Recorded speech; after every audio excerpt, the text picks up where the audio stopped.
Good evening, everyone. Thank you so much for joining us. My name is Lee Perry, and I'm the Chief Operations Officer of Ideas for Us, here with this incredible panel of food system experts. And we're going to take a deep dive and hopefully get to a bunch of your questions regarding how to localize our food system. And so I reached out to each of these mentors in the community who are doing incredible amounts of impact, whether it's in education or if they're local growers or if they're in advocacy or city planning. And I host these events because I too want to learn. And I want to hear from our audience what types of questions you all have so that we can help find those answers for you. But first and foremost, you can't have a drink beer and talk climate without drinking the beer. So we want to shout out Red Light, the local brewery over off of Corinne Drive in Audubon Park. We went ahead and supported a tab for our panelists that drink to go ahead and indulge, because Red Light is, a lot of brewers are taking a hit right now. And due to COVID-19 and the economic crisis that's upon us right now, we need to acknowledge the fact that shopping local is one of the best ways you vote with your dollar. And so I highly recommend supporting local breweries and finding local businesses near you to support. So that's how we're going to kick things off today. I'm going to go ahead and start presenting. So thank you all so much for being here. Just a quick idea as to who we are. Ideas for Us, we're advancing environmental action worldwide. Our mission is to develop, fund, and scale solutions to the world's most pressing environmental challenges. And we do this in 5 different focus areas of sustainability: in energy, water, food, waste, and ecology. And tonight, we're going to be talking about food and all of the things related to an agricultural system. Now, for those of you that don't know a lot about our food system, we're going to talk a little bit about it, but please feel free to ask questions in the chat so that at the end of our presentation, we can go ahead and shout your answers out and ask our panelists. And one of the programs of Ideas for Us is fleet farming, that transforms underutilized land into micro farms. And our mission is to empower all generations to grow food. So we host these free education events, and we transform these front lawns into what we call farmlets. We also install gardens, and we also do educational programs. We have these branches in Audubon Park and in West Orlando, and we service all throughout the greater Orlando area for our fee-for-service installation program. But this all started back in 2014 when we were at an Ideas Hive, which is our monthly meeting, where we were talking about the agriculture industry. And from that meeting, we started brainstorming. How can we bring the community together to be able to combat some of the issues that we were learning about from our guest speaker that evening? And that's how fleet farming was born, through volunteers, through people who donated their underserved land, and through raising money through donations and grants in order to sustain staff and to be able to continue these free education programs, to have a community around growing food in a very hyper local area. But why? Why was that so important? So let's just take a quick look before we introduce our panelists as to why a localized food system is so important. So first and foremost, we have monoculture farms that are an issue. We have pesticides and fertilizers that are just so toxic and so bad for our health and for the ecological health of our natural areas around where we grow food. Farm workers' rights are a huge issue, and the average age of a farmer is 58 years old. And yet there's all these lawns everywhere that are just these missed opportunities right in our own communities, right? So when you look at, you might say, well, I have a grocery store around the corner from me, and then I have another one around the corner from me on the other side of town. But for the food to get to that shelf, it takes an average of 1,500 miles to get from the farm to your plate. And that actually expels 33% of the CO2 that is causing a lot of the global warming challenges that we have here on this planet, right? Not to mention that the food, 40% of the food doesn't even make it to the grocery store. So there's a lot of waste that coincides with having beautiful, perfectly shaped vegetables repeatedly all year on our shelves at our convenience.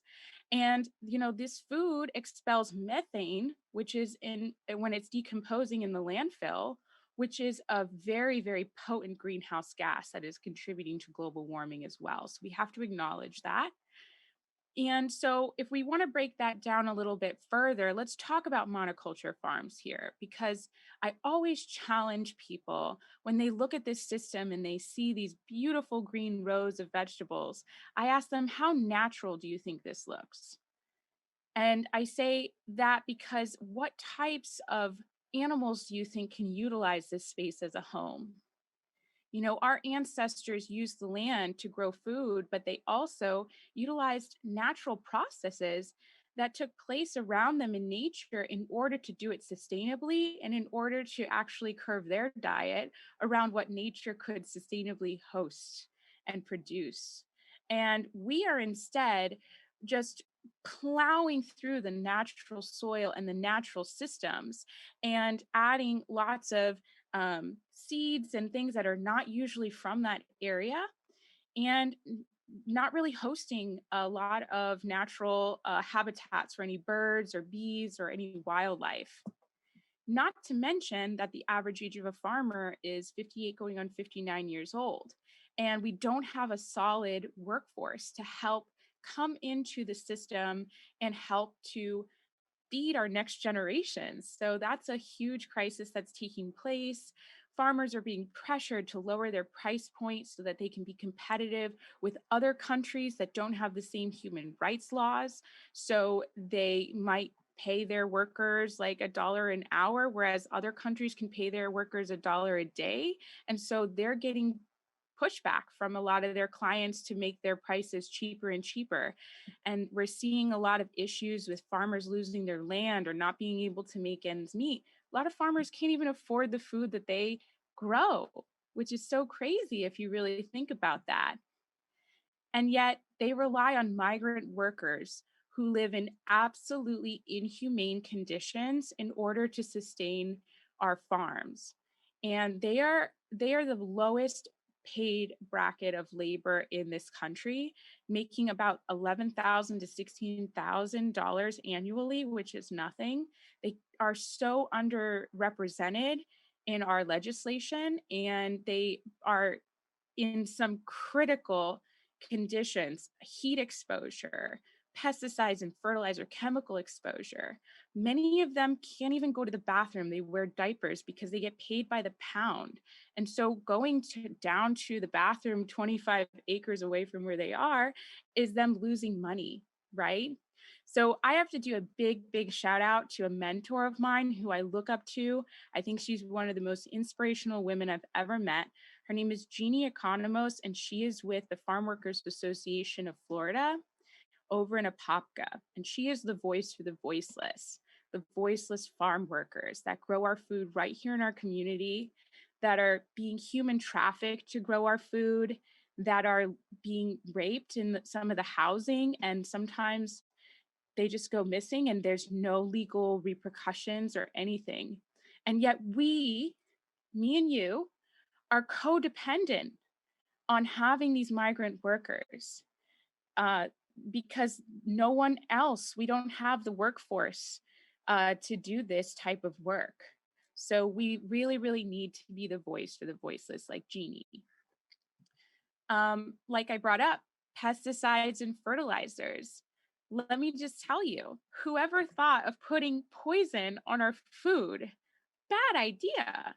Bad idea, right? Because now we're seeing a lot of links and there's science is there, but there's a lot of issues with people trying to go against the science, that pesticides and fertilizers are harming not just us, but all of the natural systems that I told you we could depend upon in order to have a sustainable agricultural practice that could also outlast some of these drastic changes in our climate, right? So if we go against nature and then nature wants to go against us, what do we do when our system starts to fall apart?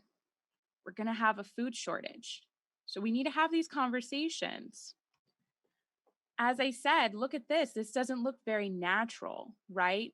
And the only way to sustain a system that doesn't have natural integrated pest management systems and developed within their ecological structure, like finding homes for the birds that eat the bugs, that eat the crops that we need to eat, then you need to force feed these crops chemicals in order to combat the challenges that we otherwise would consider a cost to growing food. So it all comes down to profit margins, and we're looking at nature as a commodity. And yet, with all of this land, 60% of Earth's surface is being utilized for agriculture, and 40% of that is just to grow crops to feed cattle. Why are we still have a food desert crisis here in America? Here in Orlando, there are areas where 40% of kids, like in Paramore and Holland Heights, have chronic foodborne health issues because they don't have access to fresh produce. So put the dots together there. How is it that we've learned how to make a commodity out of food, out of something that is a living organism, and yet we're not able to feed everybody, right? A food desert, for you, those of you who don't know, is an area that has a lack of fresh produce within 5 miles of the average home. And so this is a huge issue that's actually growing tremendously across the country. And there are sometimes a zip code can determine not just your quality of life, but your life expectancy, just because of the types of nutrients you have access to as a child when you're developing in those critical years. And the number one thing, which, I smile a lot when I talk, but nothing boils my blood more than grass, because it doesn't make any sense to me. We have 11 million acres of lawns. That's enough to cover the entire state of Florida. And yet, we have food deserts in those same communities where there's grass everywhere and empty lots. It doesn't make any sense. And they use up so much water, 30 to 60% of water, tons of pesticides, tons of fertilizers, and they just look pretty. Not to mention that, utilizing totally inefficient fossil fuel reliant machines like lawnmowers and weed whackers that expel 11 times more CO2 than your car because they're that fuel inefficient just to cut your grass. And then all the time that you put towards it, it just doesn't make any sense. We definitely have an issue here in Florida, to be totally honest, that urban sprawl is upon us. We're looking at land again like a commodity, and there's no accountability to stop a plaza or maybe a big business from mowing down raw, virgin, beautiful land and then forcing roads to expand to that new Walmart or what have you. And then now we're sprawling out. We're not incentivizing businesses to just take empty buildings that already exist and changing them into whatever type of business you want to promote in that area to give the people who are already there, the ability to have access. Instead now, because it was cheap land, beautiful land that's probably hundreds and thousands of years older than us, that we sell for cheap, it's so much more affordable for that business to look at it as a commodity than to renovate an existing building to meet their needs. So we have urban sprawl, that's an issue. And everywhere you see this grass could be food. I keep saying it's a missed opportunity, and that's why grass really makes me so upset. So fleet farming was trying to address this issue, and we're still rolling today, where we're trying to reduce harmful agricultural practices to hit that environmental change. We're trying to improve access to healthier lifestyles and to teach people and bring people together so they can learn together how to grow food and work towards food sovereignty.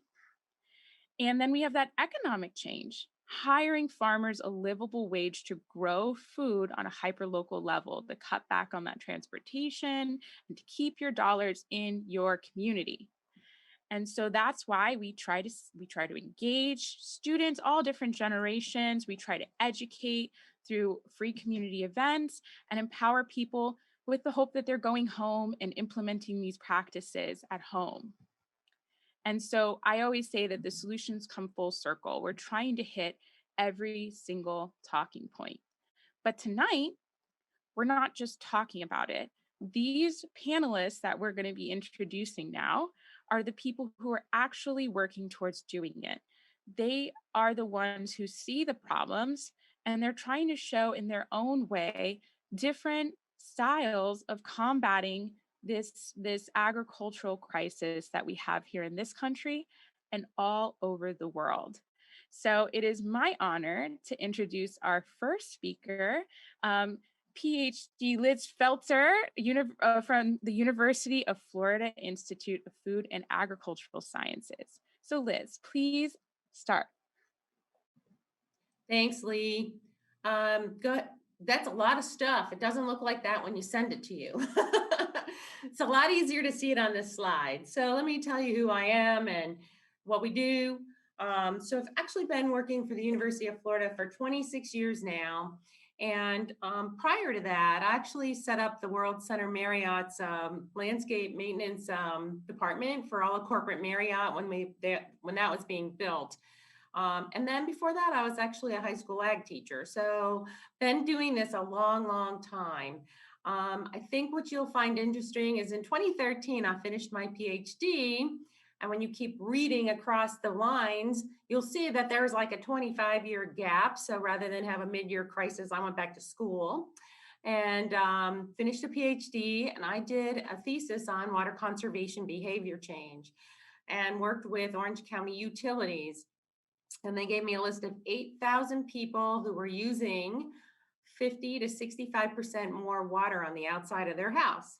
So we had a list of 8,000 people. We pulled them into focus groups and we wanted to so we as extension agents and other of my coworkers thought that we suspected that there was something going on that was stopping homeowners from actually not overwater their yard. And we thought for sure the HOAs were involved. So you can't have a hunch in academia, you have to prove it. So we did these focus groups. Cool information comes out that people really do want to conserve more. They're in the end, they're being bullied by their homeowners association of perfect grass. And people without horticultural expertise are telling them that all they have to do is water it more. Well, we know what happens. It rots the roots, it floats any nutrients to the top, and it goes down in the stormwater and causes pollution. So there are a whole bunch of issues, that we need to address with that level as well, which is really hard because when you sign on a home, you sign 25 pages of paper that day, and one of them is a covenant with the homeowners association, and basically that covenant states that it's an act of Congress for you to try to change what you just signed. So we're seeing some things move in the legislation. I'm excited that they signed the legislation about allowing people to have gardens and to not have to pay for a permit to take down a diseased tree in their own yard, which is their property right. So some things are starting to happen, which are good. Some other things that I think are important is that I have been an educator my whole life here. You'll see I have an extension education degree from UF in 84, and in 81 I finished at Ohio State, where I have a ag communications and a horticulture degree. So part of what I feel I do best is educate folks and then connect them to the right people. So Lee, go to the next slide, please. So you'll see that I'm an educator first. I have a plant clinic for business growers every Tuesday afternoon from 1 to 4 at my office, which I am at the Research Center in Apopka. You have to go online and make a reservation. Thank you, COVID, before you can come bring sick plants to me. I also have an IPM Scouting Class, which Lee has sent people from Fleet Farming. I have folks from a lot of local industry growers that have sent their folks to the class. And we teach people how to identify insects and diseases and understand water quality and how important that is to growing, as well as what weeds, weed issues and just a whole bunch of things. As people tell me, the class is like drinking from a fire hose, but it's everything that you should be aware of when you jump into this type of industry. I think that networking, people call me a connector. I've been around long enough that I know who somebody should talk to figure something out. And if it's not Extension in the University of Florida, then I pretty much can tell you where you need to go to figure out what your questions are. I try to mentor the industry through the fact that I met Lee and we talked about how important it was to have a food safety certification. And it's really important that if you're selling food, an edible food, you should have some food safety certification just in case there's an outbreak and they can track it back to you and you'd prefer not to have that happen. So we do provide the classes for that as well. And I think that I think we have a lot of cool things happening right now. This just happened. Orange County Extension has been called into a conversation with Orange County's planning and zoning. And through a successful collaborative effort, we were able to get a homeowner who wants to grow their own microgreens permit passed. And so they can actually start their own little microgreens business to sell at a farmer's market or deliver to restaurants. And at this time, Orange County is open to coming to the table to have a conversation about what the heck we're going to do about urban ag production and how we're going to work with them. I think that they're starting to realize that it's not only an economic development tool, but again, it keeps the food local. And we don't have to worry about the fact that if it's all being shipped in, and we had this issue like we did with COVID and it ended up plowed under. If it's local, it's going to be available. So we know that. We know it'll be a little more nutritious because it's coming right off the field onto the shelf. So my coworker, Hannah Wooten, and I were able to meet this farmer on a Zoom meeting, get him all figured out, get him hooked up, and then he rewrote his application and got it. I think the coolest thing Lee thinks I've done is put together something called a farmer to farmer meetup. And in 2018, I did a focus group with new food growers and producers. And from the focus group, we learned that these new people don't even know each other and don't know who's doing what or how they could collaborate. Maybe together buying seed together, they can save some money, or buying equipment together, they could save some money, or share the equipment or something. So we took the information from our 2018 focus group, partnered with East End Market, and put out an invite for a farmer to farmer meetup, where we took some research that had been done with 18 different topic areas that local small farms and other farmers seem to have questions and concerns about and needing more information about. And we literally put the topic header on a big Post-it note board and cut everybody loose and said, take a marker and write down about each topic area, things that you have concerns about. And then gave them a bunch of colored dots and said, put them where you think the emphasis is. And so we gained a lot of information from that. And I was very happy to find out the number one request was integrated pest management, or IPM, which is my favorite thing about the whole production system anyway, is the fact that you can use a lot of natural stuff in controlling insects. And if you have better cultural practices or knowing how to grow better, you can keep your plants healthier and not have the disease pressures as well as the insect pressures. And so that turned out to be our number one thing. And then, the typical regulations comes up a lot because there are a lot. And once you grow a food product, there are a whole lot more. So we were going to start setting it up where we could take those topics in order of preference and do a 20-minute talk in a brewery with everybody having fun and chatting until COVID hit. And we were, yes, it seems like a long time, but you can't have these classes when y'all are busy, right?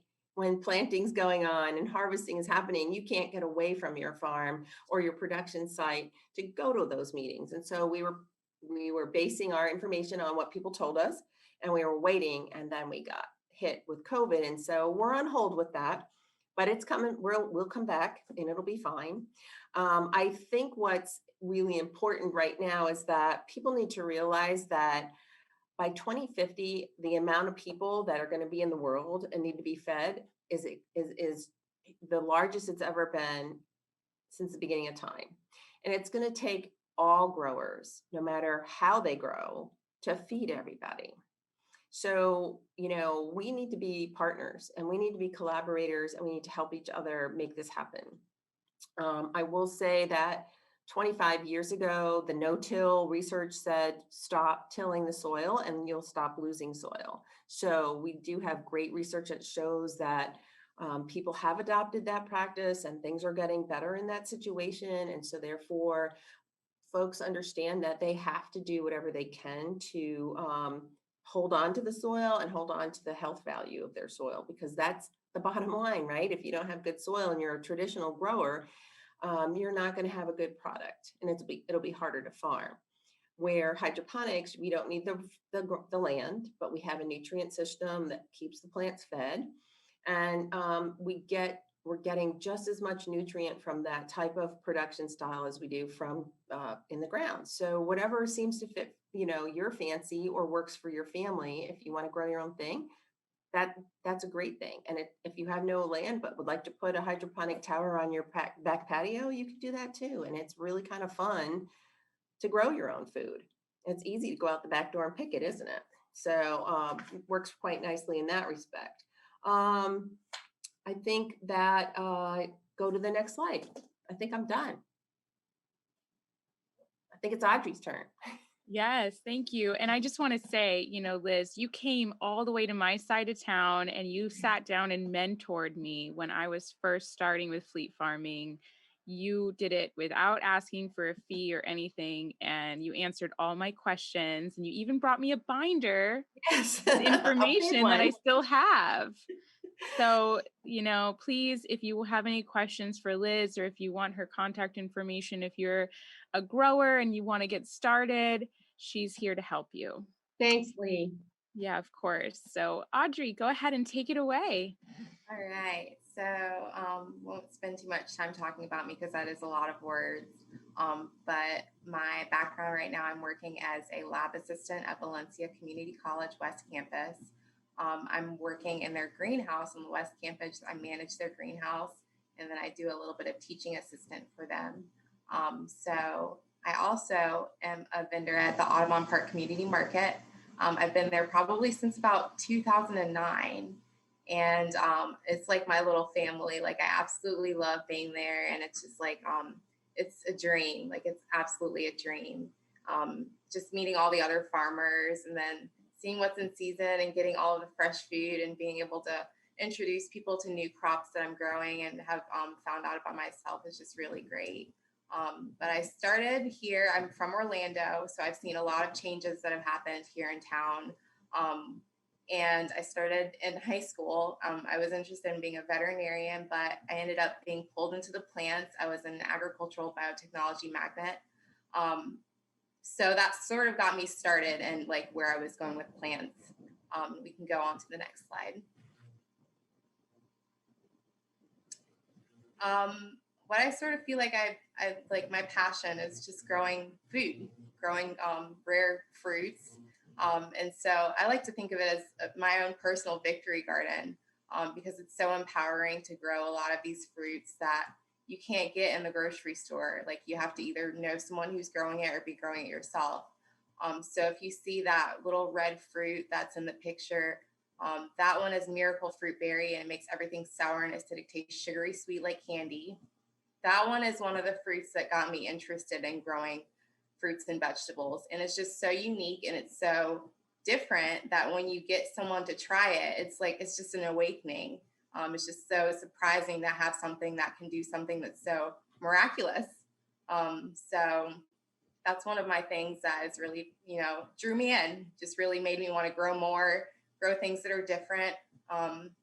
Then when you look at the middle picture, Nature's Garden for Victory and Peace, this is from one of my role models, George Washington Carver, who's from, did a lot of research in Tuskegee, in Alabama, which is where all my family is from. And he was one of the first pioneers of extension services, which I think are absolutely vital to educating farmers and small producers and just people that want to grow in their backyard.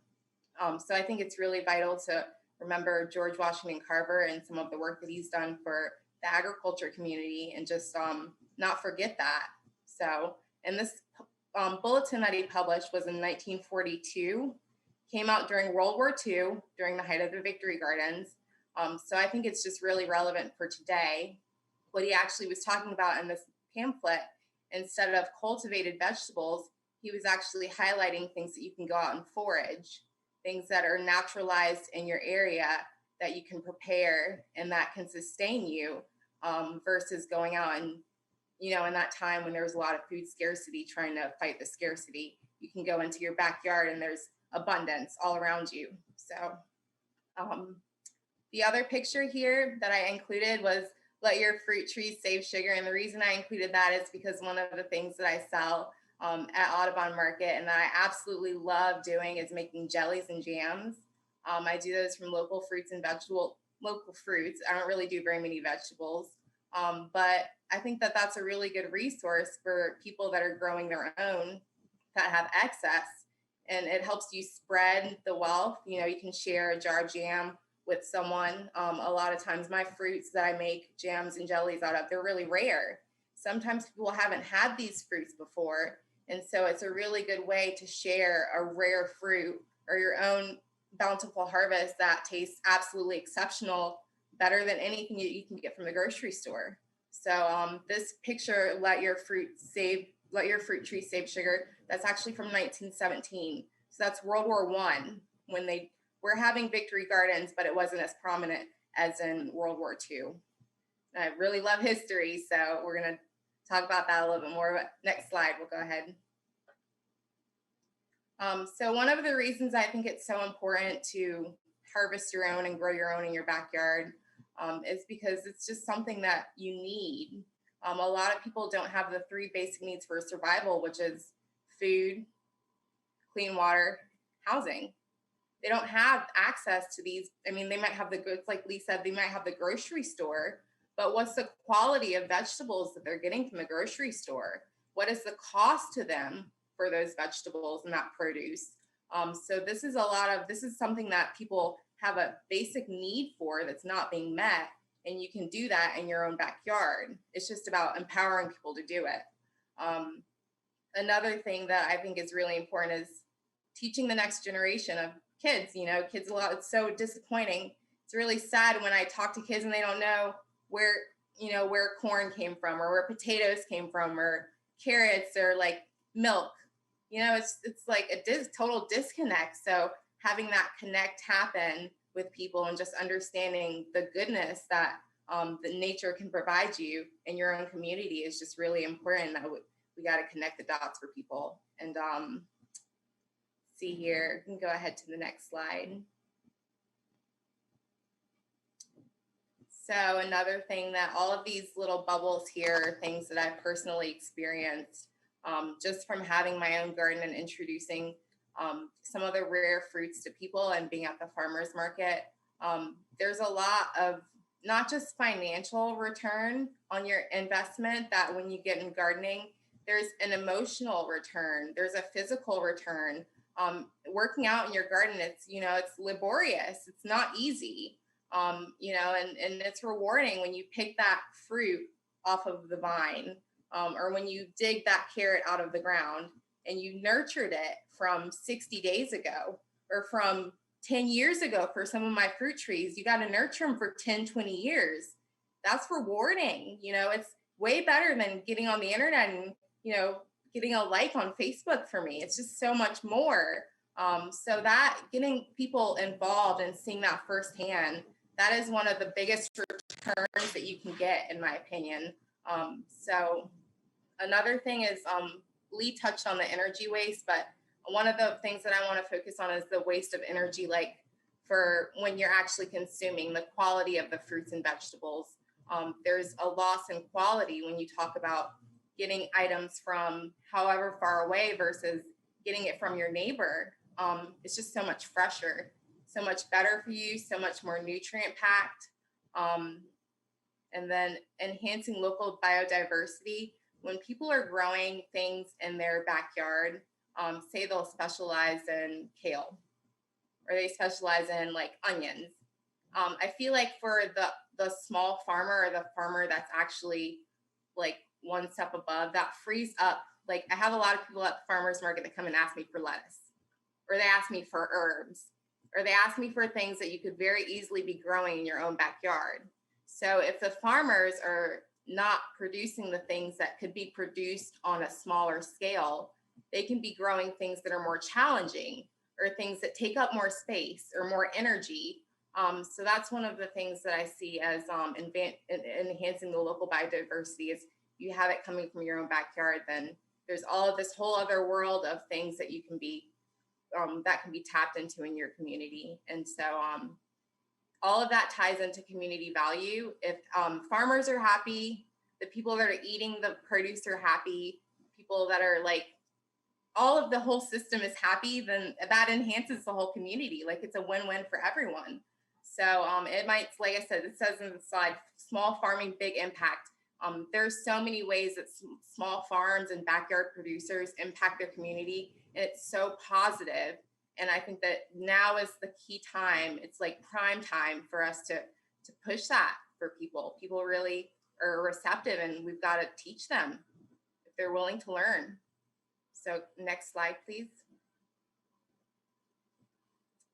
These are all places that I have been exposed to agriculture, or places that I see in the future that could be agriculture centers.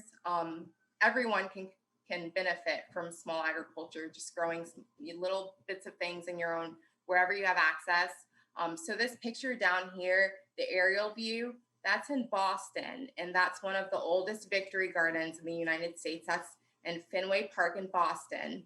And it's about, I think it's about 8 acres, I want to say, but it's been going forever, and it's not been easy. And people have to realize that it's not going to be a cakewalk, but it's rewarding. All of the obstacles that you face, whether it be zoning or pests or not knowing what you're doing, all of it can be overcome. And it's all of these people, they stand to benefit. All of these people that we can do outreach to these people. So go ahead to the next slide. These are all, especially, these are more resources specifically that I've actually been involved with. When I say, and these are places that I've been involved with, they can help you if you're looking to get involved with gardening, or they could use your help if you have expertise and you can help other people. So when I say online, Facebook and YouTube, you can get your feet wet there, but I don't recommend that you use it as like an end all be all. Take it as a grain of salt, and then explore deeper in your community, because there are resources that are local where you can talk to someone and learn hands-on. But then colleges and universities, Valencia has been an excellent resource for me. The extension offices, UF Extension is an excellent resource. Farmers markets and farmers.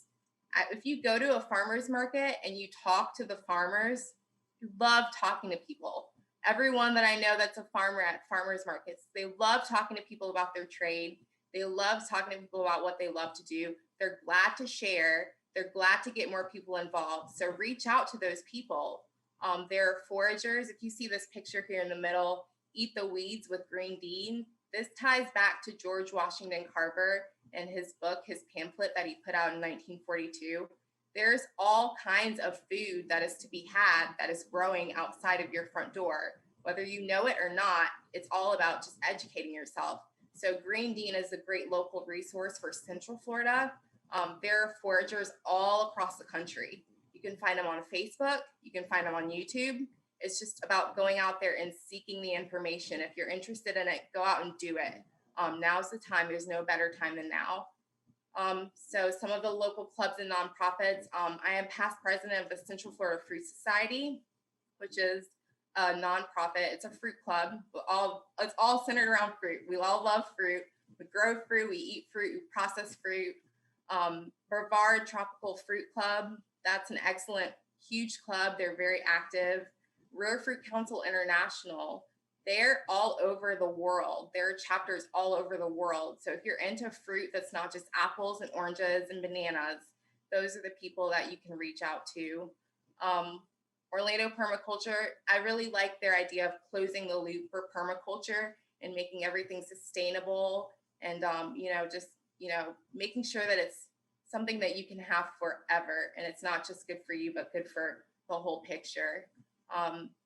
Native Plant Society, of course, because you don't want to just grow things that are from elsewhere. It's nice to enhance the natural landscape and get those birds and bees and butterflies and pollinators going. And then local chefs and businesses, they're always good to talk to because they know, they can talk to you about where to go if they don't know exactly where to go, or if they've got something that they're looking for in particular, like if you're a gardener and you're producing something, talk to the local businesses and see if they're interested in getting it from you, or, things like that. It's all about bartering and connecting with other people and talking to other people and just making sure that, there's other ideas that are out there that are not just your own, and just getting a feel for all of that. And, that's it. So I think that's it for me. Thank you so, so much. I definitely want to just say, when you had freedom on your slide, we are codependent on our grocery stores. We are not free. And I know a lot of adults that don't know where their vegetables come from. Yes. I always ask that question when I do a presentation live, and people don't raise their hand. They have no idea. And like you said, if you go to a grocery store and you see Swiss chard for like $4, Swiss chard is one of the easiest things. One seed can produce all season from now until May, and you can eat off of that the whole season. Exactly. And yet they charge you so much money, and it's so easy to grow here. Right. So just wanted to throw that out there. And now I have the honor to introduce Maven Rogers. Take it away. Hi, everyone. My name is Maven Rogers, and I'm a sustainability project coordinator with the City of Orlando. Lee, I'd like to thank you for the beginning, because our food system is so complex and lots of issues. So I think you did a great job at breaking down those issues. And also thank you to our audience. This is so important. And the first part of doing something about it is educating yourself, of course, and it's a Saturday night. So I just appreciate everyone that has come to listen. So yeah, my name is Maven. My background, I worked at a plant nursery actually for 5 years. And I will tell you, there's no better way to learn about plants than actually to be with the plants. And so I fell in love. I fell in love with plants, and I was going to school doing a communication degree, and I continued that into my master's because I have a passion for education and how we can look at the environment and really talk about it and start to talk about it. So that's my background. Lee, do you mind going ahead and switching the slide? Yeah, thanks. So as the Office of Sustainability for the City of Orlando, we have our Greenworks Orlando initiative, which launched in 2007. And if you think about that, that really wasn't that long ago, just 13 years ago. And we have some very aggressive goals that you can find in our Greenworks action plan on our city website. But really, we want to lead the way across the nation to become a cleaner, greener city. And so part of our Greenworks Orlando initiative is that we have pillars of sustainability that we focus on. And those pillars are clean energy, transportation, water, solid waste, local food, and livability. And Lee, if you don't mind going ahead and switching the slide. And I work for our local food initiative. We are a small team, but we are a force to be reckoned with. We work towards a local food system that encompasses the entire cycle of our food. And we also try to target our food desert areas and learn how and try to make them not food deserts anymore and provide food access to low income and look at the food system as a whole and how we can support our farmers in Orlando and make it a really easy process for them. And Lee, if you don't mind going ahead and switching. Yeah, so even though we are very new initiative, we have done lots of things.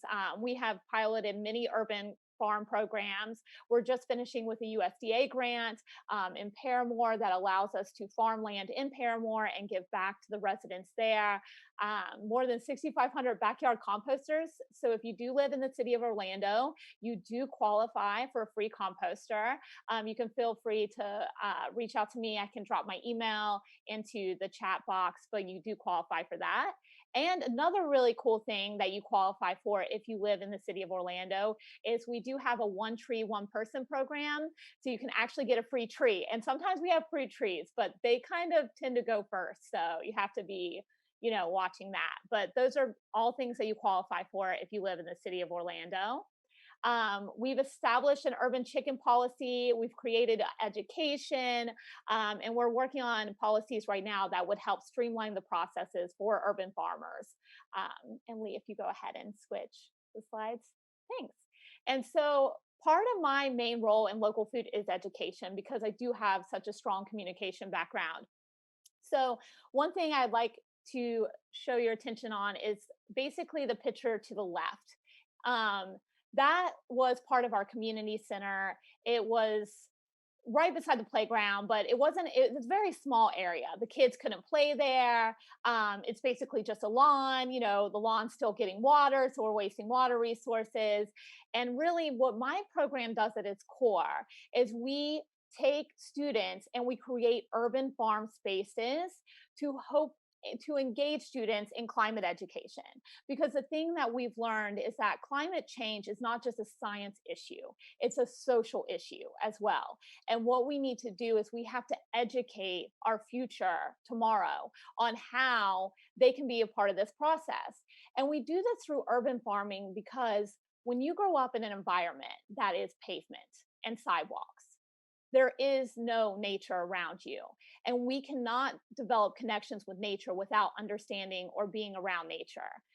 Some of our students do not even have, I think some of our students actually just see bees for the first time, believe it or not, but there's not really flowers in some of these very urbanized communities. So, it's a really great experience. And like Audrey was saying, kids don't know where their food comes from.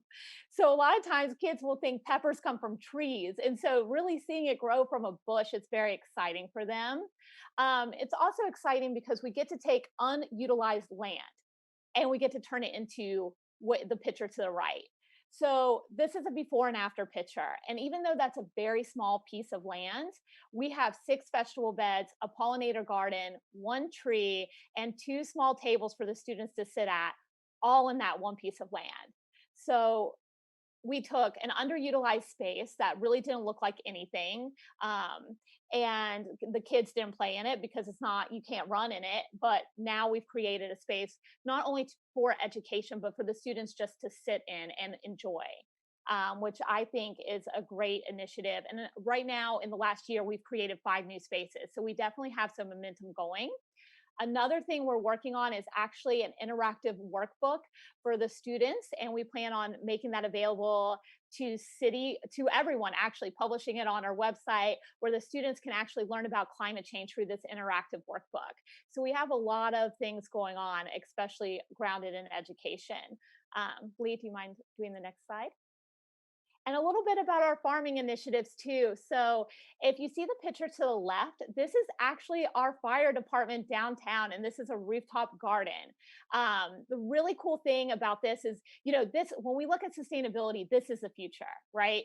And we look at city growth, we can put food on our buildings, which I think is wonderful. And another cool thing about this is that actually what happens is we have cisterns that collect the water that runs through this, and we use that in the bathrooms at our Orlando Fire Department. So we're not actually taking any extra water. So I think that's another really cool sustainability component about that. The food that's grown on this fire department actually goes into our West Orlando area to try to increase food access. And then our picture to the right is actually our South Street farm located in Paramore. And this is city owned property, and we let farmers come farm on it to help increase food access, but also help our local farmers too and create a greener economy. Okay, thank you. I find it so amazing and an honor and privilege to have the ability to have a city that we live in that admits to climate change. Can we just say that that's actually very rare? And the fact that you said climate change makes me feel so proud of this community that I live in. So thank you so much. And it's incredible work to see what your team is doing in the community. And it really sounds like you're doing this with partnerships. I know that you also have partnerships with other urban farmers that you're really trying to lift their voice and make sure that they have the resources that they need. And you're trying to cultivate more and more land, which is a very incredible thing that the city is taking the lead on. We need to respect the fact that that's not common for a lot of cities to even admit climate change is real, B, have a department that's dedicated towards sustainability, and C, actually helping to empower these types of initiatives. So I'm honored to live in the city of Orlando because of your work. So thank you. Lee, I think it's important that people that grow food are probably the first people who realize climate change is real, because they were figuring out that it's getting warmer, it's getting wetter. What we have to figure out different varieties of seed to produce in these changes. And Orlando is right now zoned at 9B. I don't know how long we're going to stay there. I think we're going to be at 10 before we know it. And so those folks that are growing food, they've been experiencing climate change for a long time now. It may not have been called that, but food growers know something's going on, and having to make adjustments. And even in the smaller scale farming too, when you're up against buildings, a lot of heat is coming off of those buildings. Even our front lawn farms, we're having to move our season another month and another month. What I see in my notes from 2014, my farmers currently cannot do in September. They have to push to October. They have to push. And so if you're just outside, you feel a difference and you'll see a difference around you. You just have to really pay attention. And so my next speaker is Luis Nieves. Go ahead, Luis, and take it away. Thank you, Lee. Appreciate your introduction and opportunity to be here with so many great people this evening. Again, my name is Luis Nieves-Ruiz. I'm originally from Puerto Rico, but I've been living in the Orlando area for close to 17 years now. It seems like a lifetime when you think about that. But it's been, I would say, no, probably, sorry, 16 and 17 in Florida, 14 in Orlando. It hasn't been that bad. So basically right now, I started first of all, I like to start my presentations by stating, pretty much being very honest, I don't grow food and I don't cook food either. So you will ask yourself, why will Lee be inviting this dude to come in and present you this evening? Well, my expertise is a little different. My background is in urban planning. I have a master's from Cornell, and being a planner, what I really specialize on is two things. I either know how to do the research to identify what are the trends that are currently happening with the food systems, or I'm able to kind of understand really well how local land use regulations may promote or may act as a barrier to food systems. My work started about 10 years ago. I was still with Orange County, and I was at that point I was basically told that I needed to work on the land use element of our comprehensive plan, the agriculture section. I had no idea what I was doing, but I started doing the research. I did some geographic information system mapping, and I went to the USDA or agriculture census and got some information, and people really like it. And from that small section, they asked me, well, now you can do like a small newsletter that we had at that time called Outlook for research section. And from there, this was like 2008, the American Planning Association had come up very like a year before with this guide just introducing the field of regional food systems planning to the planning profession. And my boss she was very, she really had a vision, and she told me, well, maybe this is where you should go next. And it was really a struggle. The food system is huge, and it encompasses so many parts. But I ended up like just by accident, because I really needed to turn a report, just focusing on food production and just trying to like looking at what food production looked like in the county. From there, I also ended up doing another short paper on zoning. We're thinking at that point to actually redo our comprehensive plan. I was thinking of maybe incorporating some food production uses or food distribution uses in our zoning code at that point. And that tells you a little how government works. Orange County to this day, it's been like 14 years. They're still doing they're doing their zoning code still. So if you want to comment, you can still comment on it because they're still working on it. That's the last I heard. But that was really interesting. But like most local governments, I probably have to take Orlando out of this because Orlando is really different. A lot of your work, no matter how good it goes, it really just goes to sit on a shelf. It's like great work, they give you a pat on the back, and they put the document somewhere.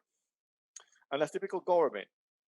So at some point I had this interest. I was not gonna be able to like continue this type of work. So I decided to set up a new position with the East Central Florida Regional Planning Council as their economic development manager. And there definitely I had the opportunity to really grow this field. Like we pretty much started at zero. At that point, I had participated in the first Greenworks in 2007. We had actually a focus group on food, and we had decided we wanted to basically establish a food policy council. So I was one of the founding members of that Good for Central Florida. And out of the conversations we kept having as a group was that the idea that we really needed to know what was the status of the local food system in East Central Florida. I think to this day, we don't really have a grasp, even with all the work done. It's just the food system is all encompassing. But we knew that we wanted to apply, and the Department of Economic Opportunity was really good to us and awarded us a small grant to start the first work in Orange County. 2 years later, they awarded me a second grant to work in Seminole County. And it was great, you would think that, yeah, I have like 7, 8 counties, so I could be like 7, 8 times applying for grants. You would think, hey, that I have myself set up for like the next 10 years, pretty much, of work. But this opportunity came in where we actually, this organization called the Wallace Center, Greenworks International, they're a big not-for-profit that actually works on food systems across the region. And they were looking for people that had been doing work that connected planning and economic development professionals to food systems. And it turns out that they thought that my work was good enough, so I was awarded that fellowship to go in. And that allowed me to basically, like I said, I had pretty much done Orange and pretty much done Seminole. So with that seed money they provided, I was able to do the other 6 counties in the region. We serve a very diverse area at the council. We're talking anything with Bard, Lake, Marion, Orange, Osceola, Seminole, Sumter, Volusia County. So you have the coast, you have the center of the state, and then you have Metro Orlando, which is they're all very different. So the idea was to try to understand how all these areas fit together. I think you can go to my next slide now. So what do we do? There's 2 things about my work, and some people really like it. They really love the maps. They love it. It provides a powerful visual aspect. So what we wanted to do was to identify the location of both of the assets that make up the food systems. And in our case, again, like I said before, my area of focus has been mainly food production. So on one side, we're actually looking at agricultural land. This was really much more challenging than people think. This data is readily available with the property appraisers for the different counties, but again, there are 8 very different counties.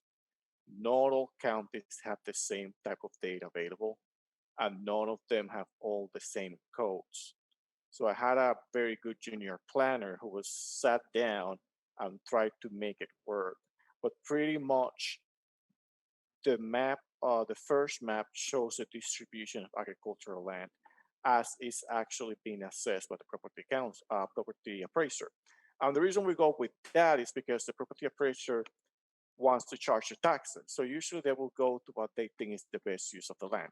So that's why there's such good information. But this is mainly the distribution of agricultural land. On the other hand, the most challenging part was to actually try to understand what are the food production businesses. And we sort of know what are the legacy agriculture industries. Here in Central Florida, it's usually horticulture, citrus, and cattle. And that's pretty much the extent of everything. And with the land use analysis, we were able to see that. Like 92% of the land in the region is still pasture land. Some of that, yeah, they're real ranches, but some of that is just people putting cows in to get the ag exemption on their land before it develops. There are a lot of lonely cows in the region, and we have to really understand that too. So, but when you're looking at food production businesses, we try to, first of all, identify the businesses, but at the same time, try to develop a methodology to sort of like not only search for them, but also organize this information in a way that's going to be visual appealing. When you do maps, the biggest thing you can commit is having more than 5 categories of information because you're going to lose your reader.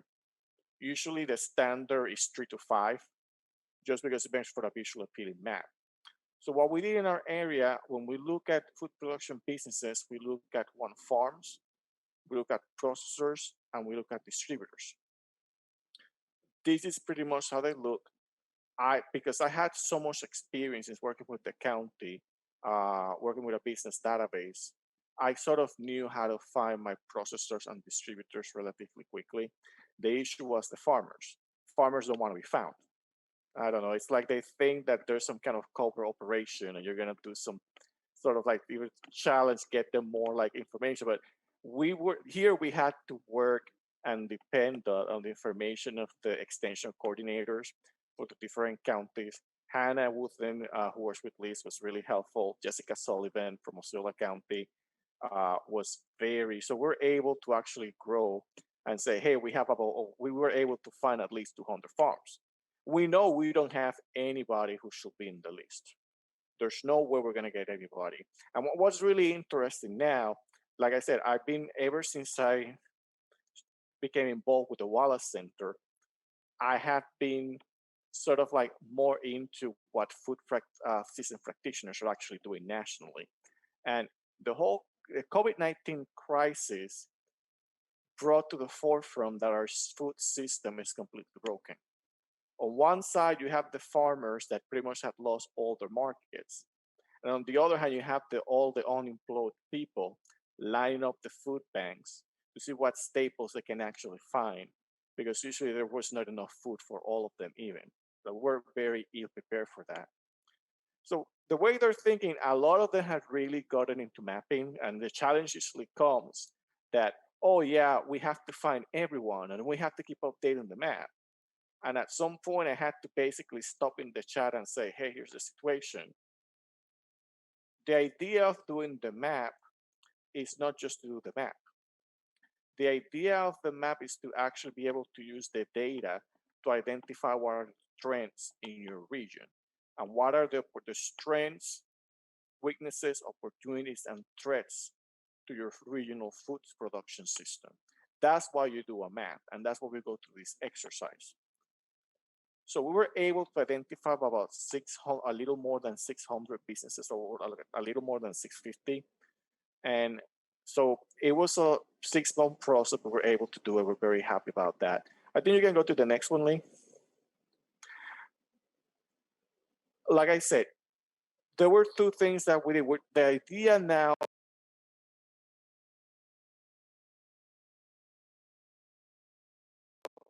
is for somebody interested in food system practitioners. One of the first things that we actually did was to use the information we had gathered from different like food system producers and actually develop an interactive map.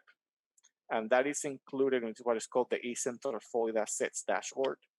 This is a public document. You just can put the name in Google. It will show up first. And we have pretty much just put all our data there. One thing that we really try, like I said, I've been doing this for more than 10 years. And I always believe that every time, if you're gonna try to redo or invent the wheel, you have to sort of like come in with like, you don't want to be a one-trick pony. You want to definitely go and make your work better. So we develop a very robust database. We're talking about, I will say, between 8 and 10 columns of information or more. So we don't only have like, we didn't include, of course, the names and the addresses because we want to protect people's identities, but we didn't include things like type of product. We include a description of the product because we have to create these categories. For processors, for example, we're able to tell if you're a bakery, whether you're a wholesale or a retail bakery. If you are like a food distributor, we can tell whether you do fresh food, whether you do packaged food, or whether you do frozen food. And even if you do specialize in ethnic food distribution, we also have that covered. So the idea is to create a really robust database that, one, will let you create as many maps as you want. If you want to find all the UPIC farms in Central Florida, we have some of that information already, at least the ones that we were able to find, because they were no secret. But we can also, so we're able to show you that, and we know which farms specialize in producing more like for an export market versus the farms are actually used more by locals to actually get their food or go to a food, like a farmer's market to get their information. The other tool that we did, I had a very talented young intern, his name is Kevin Danko, who has a background in graphics. So we're able, like I said, the idea behind this is to produce good data that's gonna be useful. So he was able to put into create these graphics and show the percentage of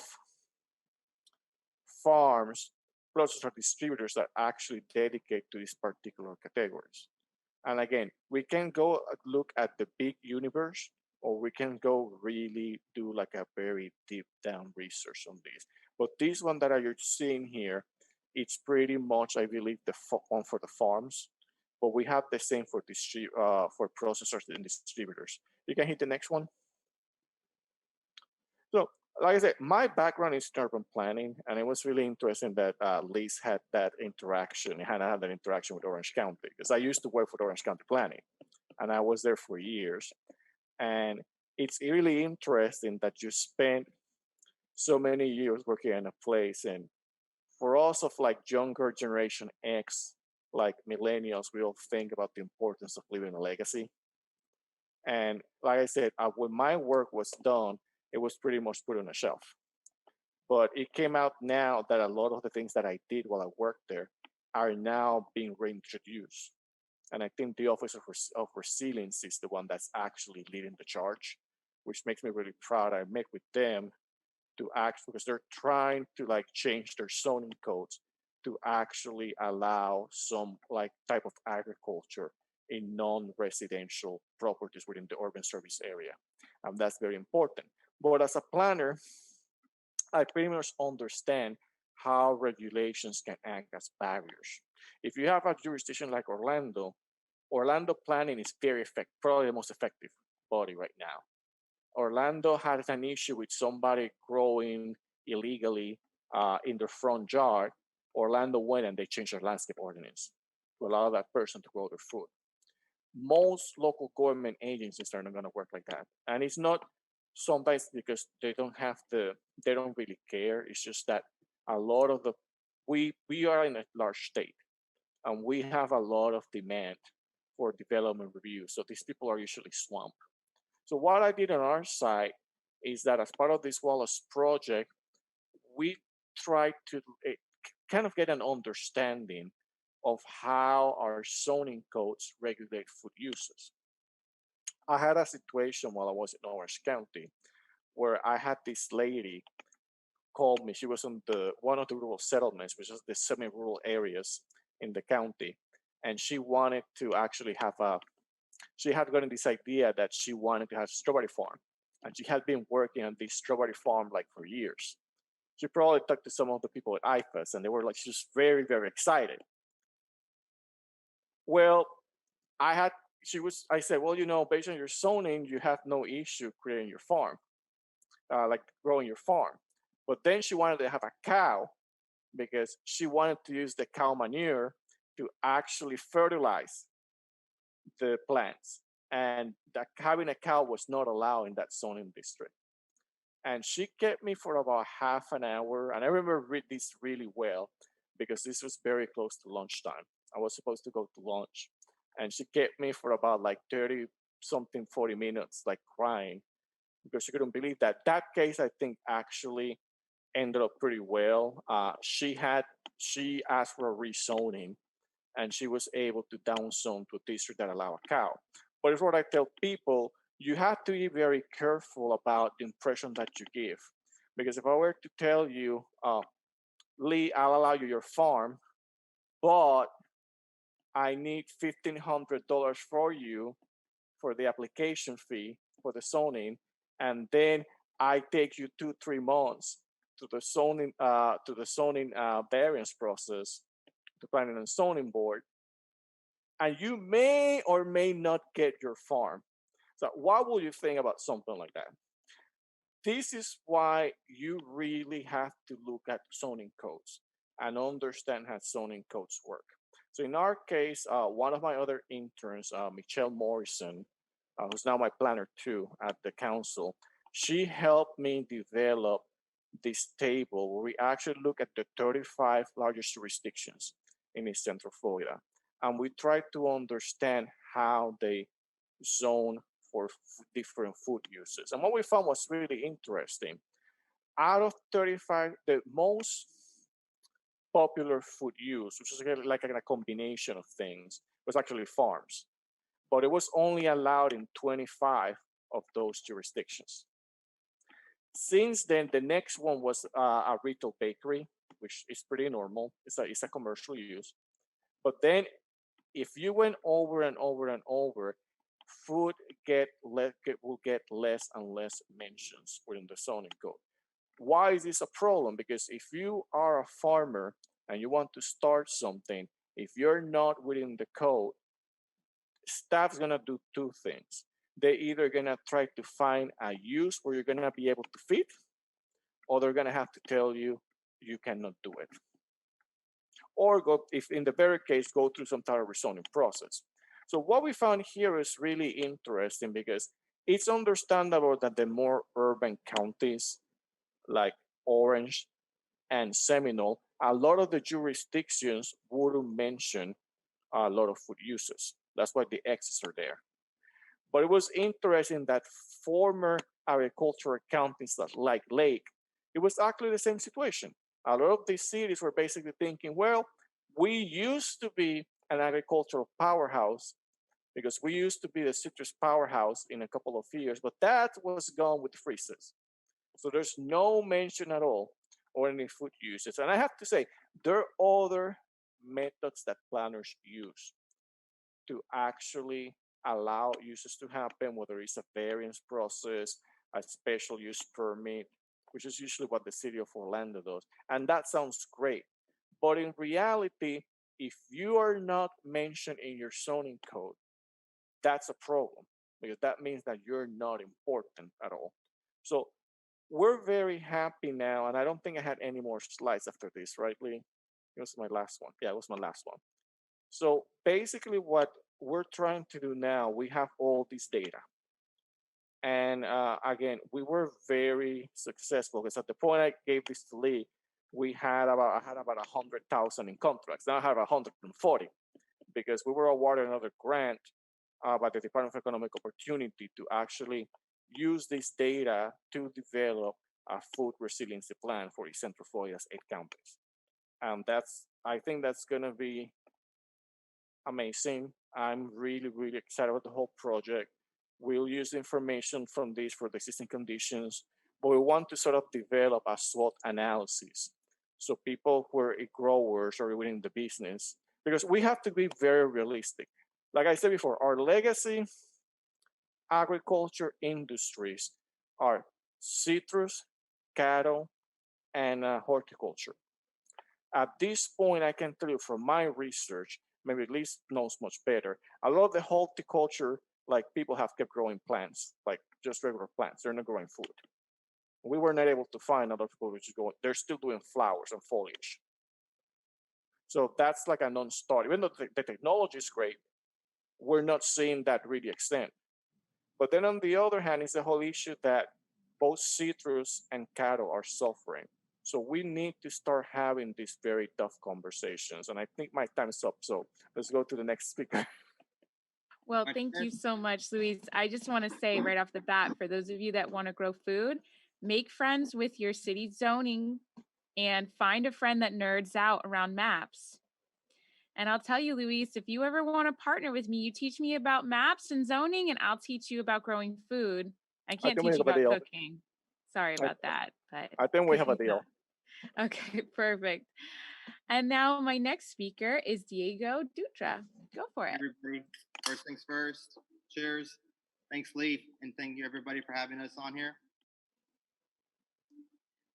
So wow, that's a lot of words, and shout out to my fiance for helping me put together that bio. But basically, I'm a sustainability advocate, and I'm a passionate grower, and I love teaching people about growing and sustainability, and that's why this convention center, this venue, is so good to be growing at.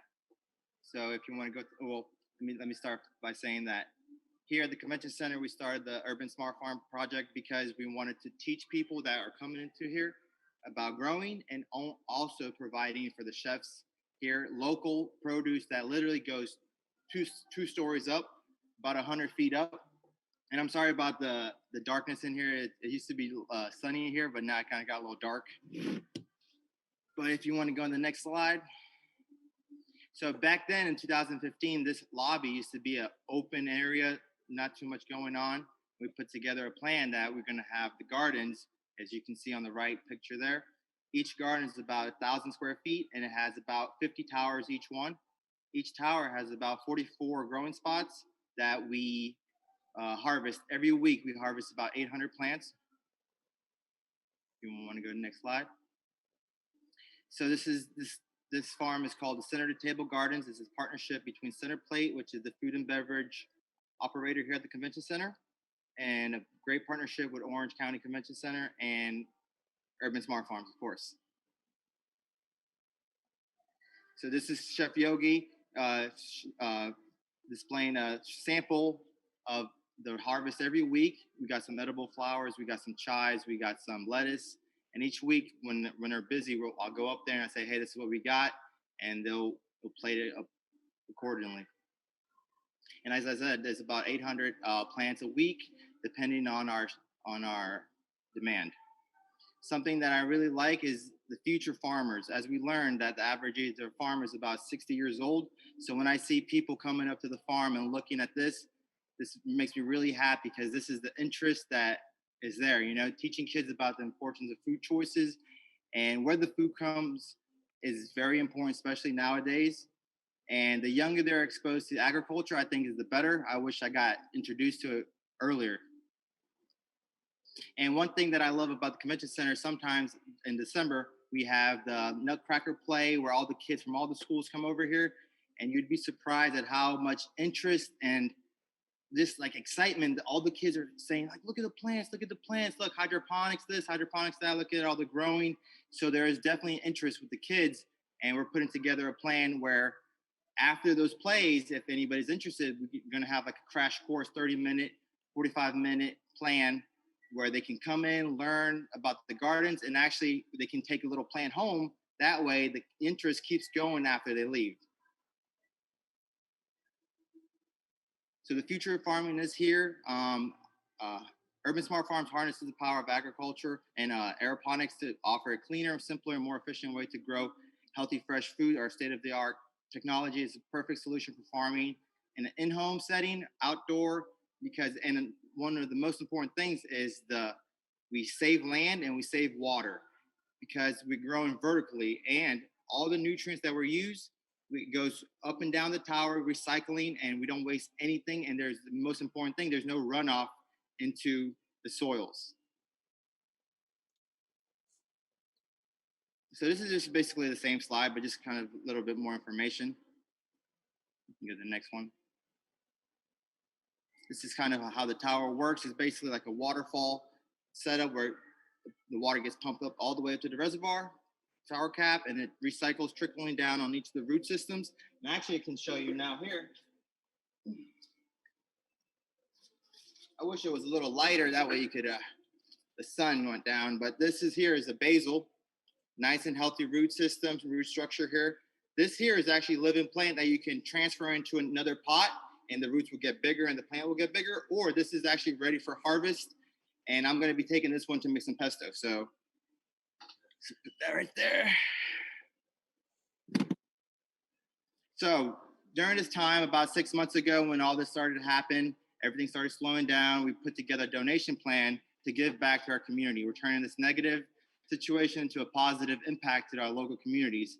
When OCC slowed down, Urban Smart Farms kept growing. We can't stop. We got to keep feeding the world. Two weeks ago, we actually had 20,000 plants donated back to the city of Orlando. That includes lettuce, herbs, and edible flowers. Giving back to those that need it the most in the food deserts. This is Molly Crouch, the sustainability director here at the convention center, one of our big partners, always advocating for growing more and more, and was a great partnership. So this is one of the communities that we gave back all the lettuce to, and they actually put together like a farmer's market. When I saw it, I was like, wow, you guys are really doing a good job. They're all good people, and I love to get along with them and talk. They all know all about agriculture, and not only them, but most importantly, the young kids. They love growing and learning about where the food comes from. Again, this is more produce being donated, bags of herbs, spinaches, lettuces, every type of produce you can imagine you can grow in the tower garden, except something like a root vegetable, like a potato or corn. Even though there are some people that try to grow it in the tower and they can't grow it. Even I've seen a stalk of corn. This guy from Spain, if you tell him he can't do it, he'll do it. Shout out Matias. I've seen him grow a corn stalk right out of the tower.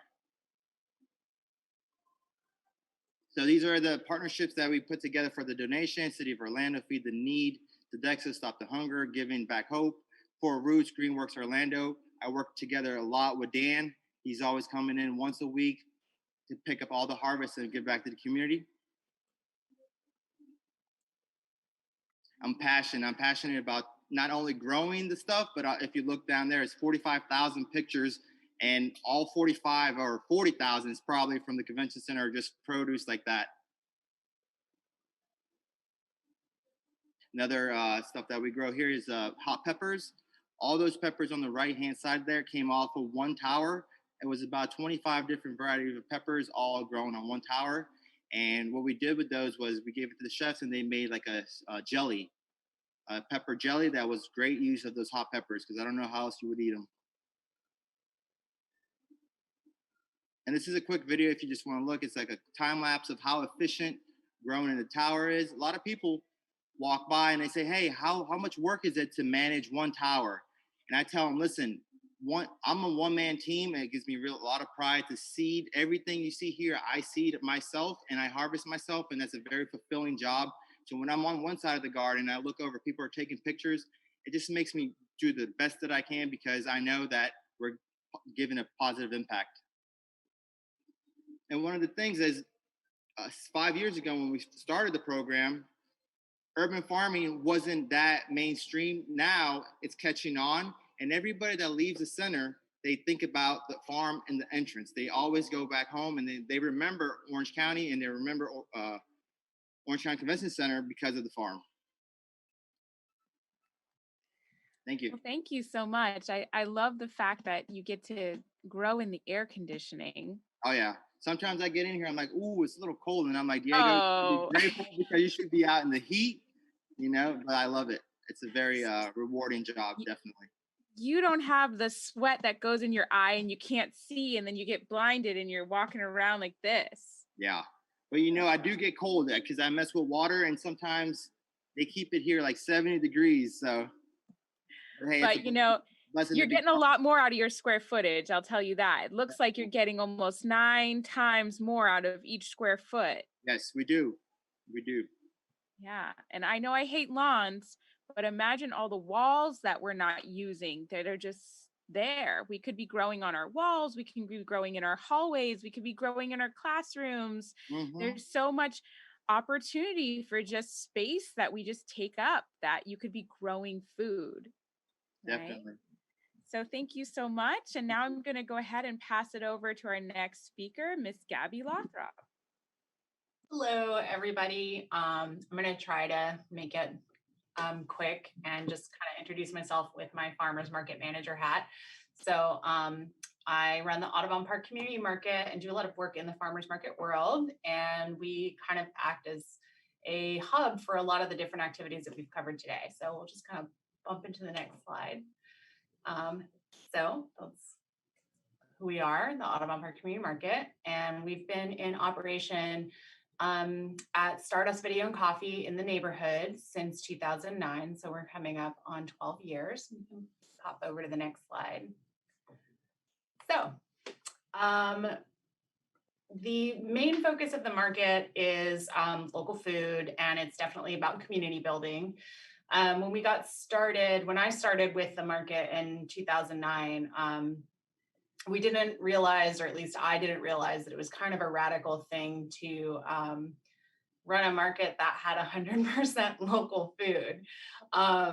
And it really was kind of a struggle in the beginning to get started because I wasn't connected with the local food community at the time. And it wasn't common to find a lot of local farmers at markets in Central Florida. You would find 1 or 2, but you found a lot of resellers. So one of the big kind of areas of focus for this market was to feature food that's locally grown, locally raised in terms of livestock. We have fishmongers, so locally caught. And then, recognizing that you can't get every ingredient, for instance, to bake a loaf of bread from Florida agriculture, but that you can have something made from scratch. We focus on locally made for a lot of the value-added products.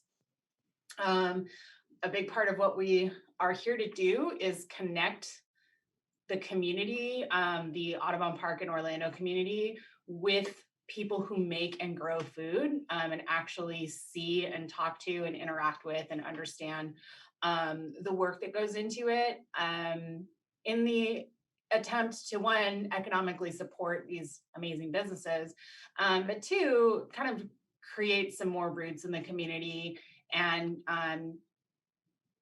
bring a little bit of diversity to the way that people access food in the area. So it's, we're not here to interrupt the supply chain as it exists. We're here to offer an alternative.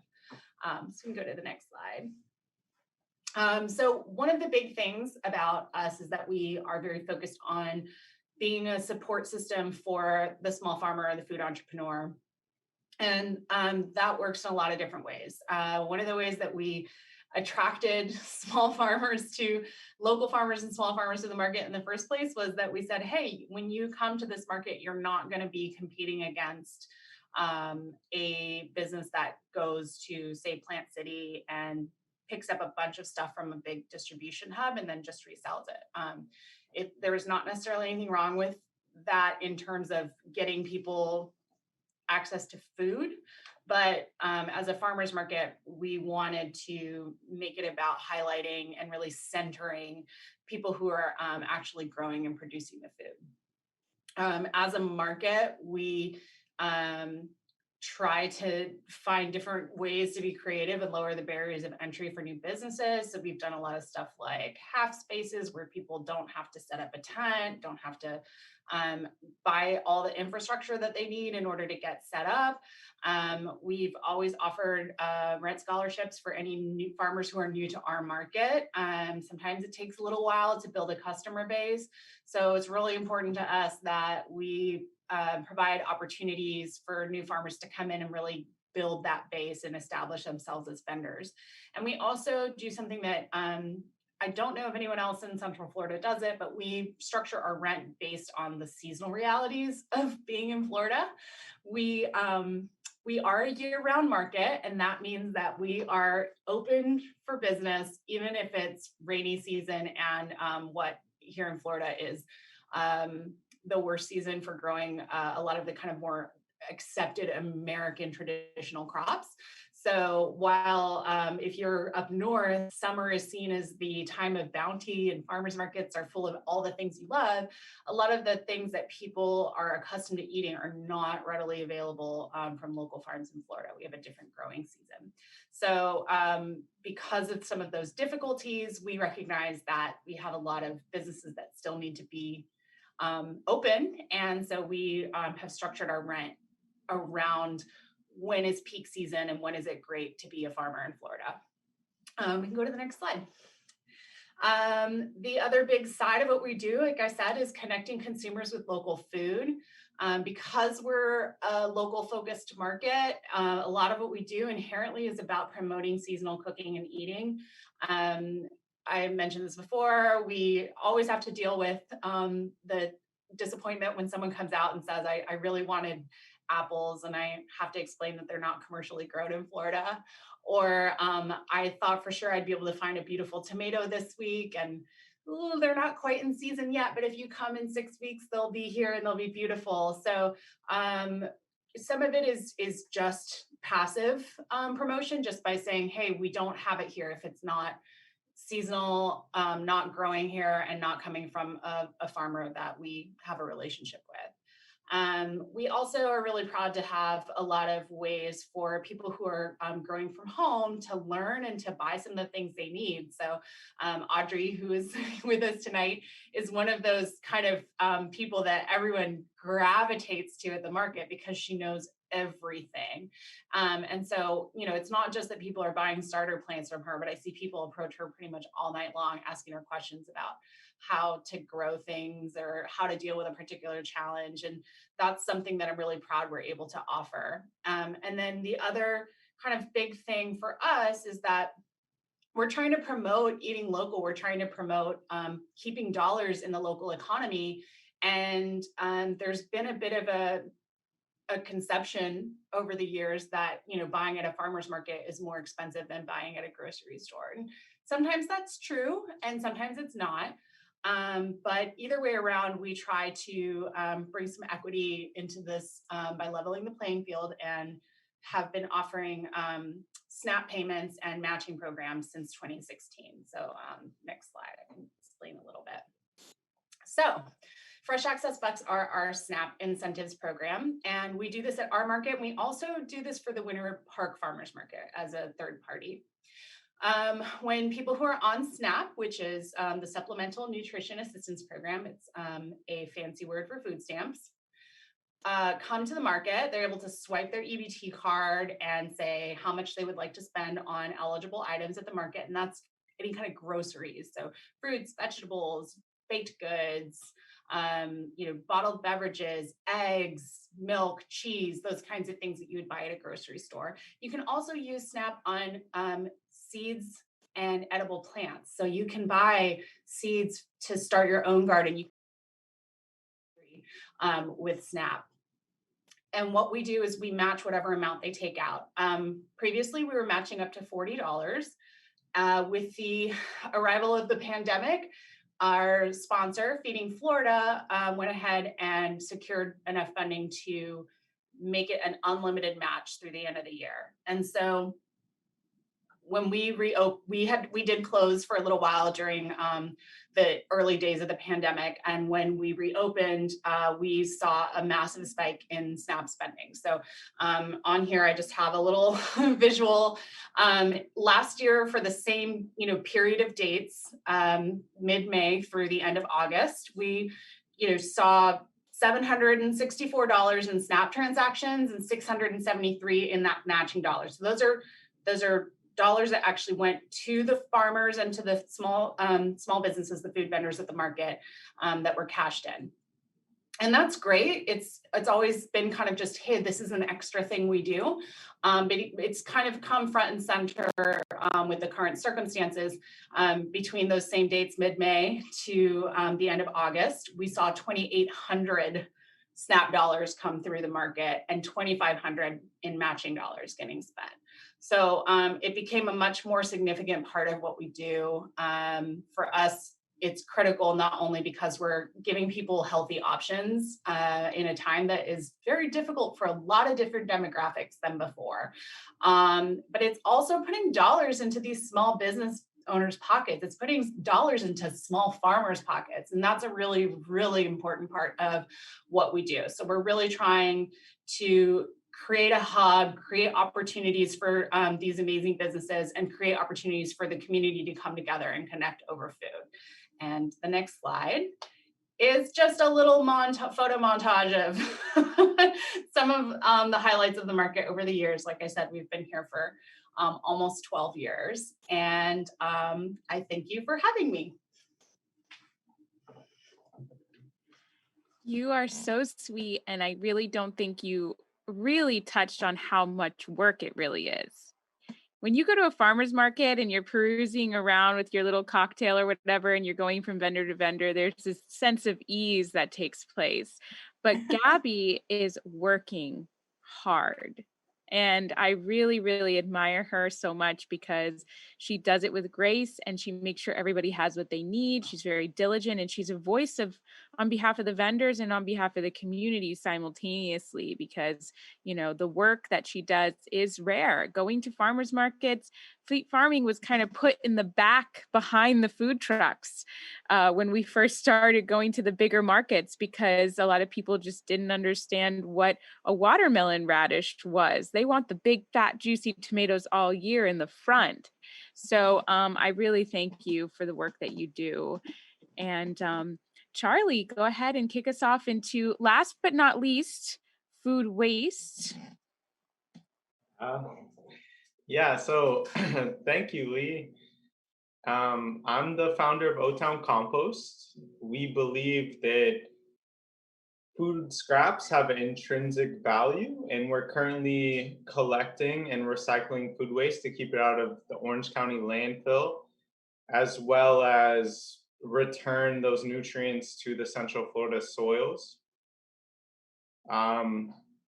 I started this company at the beginning of 2020, so that's the one shining light in this year so far.